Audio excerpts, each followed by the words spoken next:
दोस्तों आज की डिश एक क्लासिक स्नैक है। बाहर से क्रिस्प और अंदर से नर्म बहुत सारे सब्जियों से मिलकर बनने वाले ये वेजिटेबल कटलेट्स किसे पसंद नहीं है। इनका नाम जितना फैंसी है, इन्हें बनाना उतना ही आसान है। तो चलिए इन्हें बनाना शुरू करते हैं। यहाँ मैंने कुछ उबले आलू लिए हैं।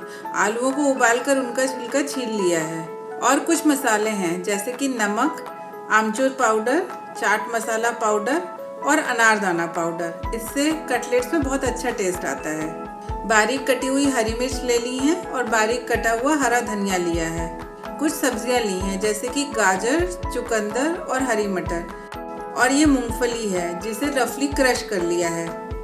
ब्रेड क्रम्स ले लिए हैं, कॉर्नफ्लोर लिया है और मैदा ले ली है। आप सब्जियों में फ्रेंच बीन्स भी ले सकते हैं। और हमें रिफाइंड ऑयल चाहिए होगा कटलेट्स को फ्राई करने के लिए।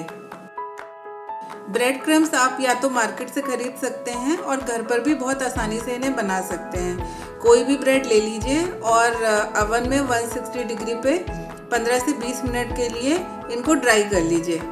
फिर इनको ग्राइंड कर लीजिए तो हो गए ब्रेड क्रम्स तैयार। सबसे पहले हम उबले हुए आलूओं को अच्छी तरह मैश करेंगे। आलू जब हल्के गर्म हो तभी आप इन्हें मैश कर लीजिए। ठंडे होने के बाद इन्हें मैश करने में थोड़ी प्रॉब्लम होती है। अब हम आलूओं में मसाले डालेंगे। अनारदाना, चाट मसाला, आमचूर पाउडर और नमक। आप कटलेट्स में अनारदाना ज़रूर डालिए, इनका एक अलग ही स्वाद आता है। अब हम इसमें क्रश की हुई मूंगफली डाल देंगे और सब्जियां डाल देंगे जैसे कि गाजर और चुकंदर जिन्हें हमने छोटा छोटा काट लिया था, और मटर। मटर को आप बॉईल करके ही डालें या फिर आप फ्रोज़न मटर भी डायरेक्टली इसमें ऐड कर सकते हैं। अब बारीक कटा हुआ हरा धनिया और बारीक कटी हुई हरी मिर्च भी इसमें डाल देते हैं। कटलेट्स में बाइंडिंग के लिए हम 2 बड़े चम्मच कॉर्नफ्लोर के यूज़ करेंगे। कॉर्नफ्लोर की जगह पे आप चावल का आटा भी ले सकते हैं। अब सभी चीज़ों को अच्छी तरह चम्मच से मिला लेंगे। कटलेट में बाइंडिंग के लिए कॉर्नफ्लोर या चावल का आटा मिलाना बहुत ज़रूरी है ताकि फ्राई करते समय ये टूट ना जाए। अब हम कटलेट्स को कोट करने के लिए स्लरी बनाएंगे। मैदा लेंगे और उसमें पानी डालेंगे। हमें एक थिन कंसिस्टेंसी वाला स्लरी बनाना है। अब हम कटलेट्स को शेप देंगे। सबसे पहले हमने जो ये मिक्स बनाया है उसका एक पोर्शन हाथ में लेंगे और इसका एक गोल आकार देंगे। अब किसी सरफेस पर इसे दबाते हुए चपटा कर लेंगे। अब एक कुकी कटर लेते हैं और इसको इस आलू के पोर्शन पर रखते हुए कटलेट के शेप में काट लेते हैं। बाकी जो हमारा एक्स्ट्रा मिक्स का पोर्शन है उसे हटा देंगे। यहाँ मैंने कटलेट को एक हार्ट शेप में कट कर लिया है। अगर आपके पास कुकी कटर नहीं है तो आप हाथों से भी रोल करते हुए और इन्हें चपटा करते हुए कटलेट का शेप दे सकते हैं, या फिर किसी कंटेनर की छोटी लिड हो उससे भी कट करते हुए आप कटलेट के शेप निकाल सकते हैं। यहाँ देखिए, यहाँ मैंने कुकी कटर से कट करते हुए हार्ट शेप में सभी कटलेट बना लिए हैं। अब कोई प्लेट या फ्लैट बॉटम का बोल ले लेते हैं और उसमें थोड़ा ब्रेड क्रम्स डाल के फैला देते हैं। एक रॉ कटलेट उठाते हैं और उसे स्लरी में डुबोते हुए हर तरफ से अच्छी तरह कोट कर लेते हैं।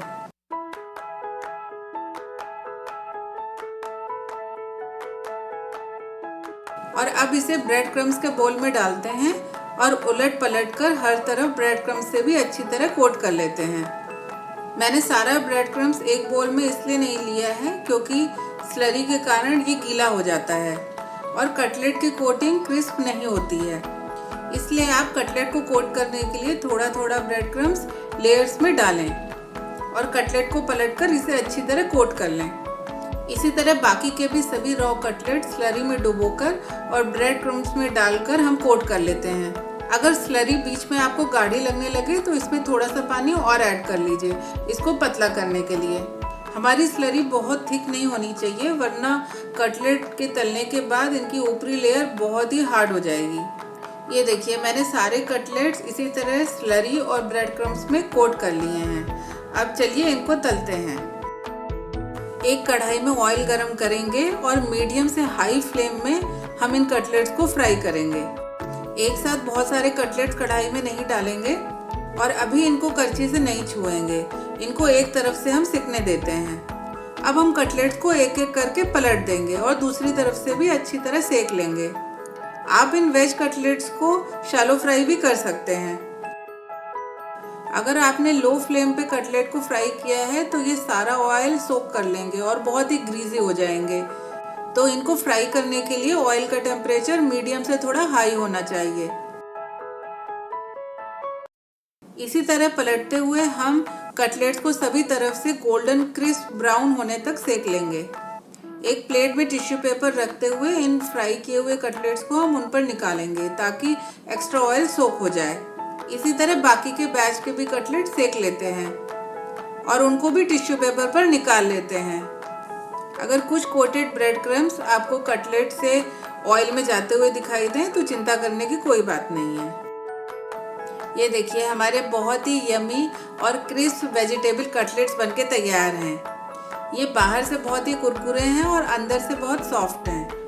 हमने जो इनमें सब्जियां डाली हैं और मसाले डाले हैं उनसे इनका स्वाद बहुत ही अच्छा आ रहा है।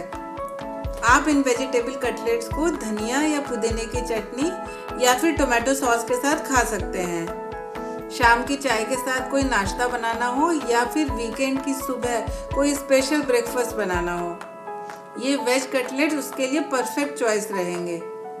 तो आज ही इस रेसिपी को ट्राई करिए और अगर आपको ये अच्छी लगी हो तो इसे लाइक करिए और मेरे चैनल को सब्सक्राइब करिए। दोस्तों, मैं हूँ राशि कुमार और आप मुझे देख रहे थे मेरे चैनल सोल कलीना पर। तो चलिए मिलते हैं एक और नई रेसिपी के साथ।